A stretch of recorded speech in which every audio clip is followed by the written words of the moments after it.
I ran into this last week. Here's what fixed it for me.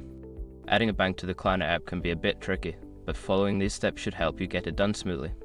Step 1. Open the Klarna app. Launch the Klarna app on your device. Make sure you're logged into your account to access all features. Step 2. Navigate to payment methods. Once you're in the app, go to the payment methods section. This is usually found in the settings or account area. Step 3. Select add bank account. In the payment methods section, look for the option to add bank account. Tap on it to start the process. Step 4. Enter bank details. Fill in your bank account information, including the account number and routing number. Double check for accuracy to avoid any issues.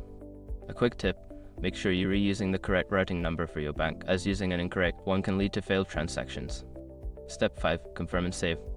After entering your details, review everything and hit the confirm button to save your bank account. You should see a confirmation message once it is successful. I hope this helps you add your bank to the Klarna app without any hassle. If you run into any issues, don't hesitate to reach out for more assistance.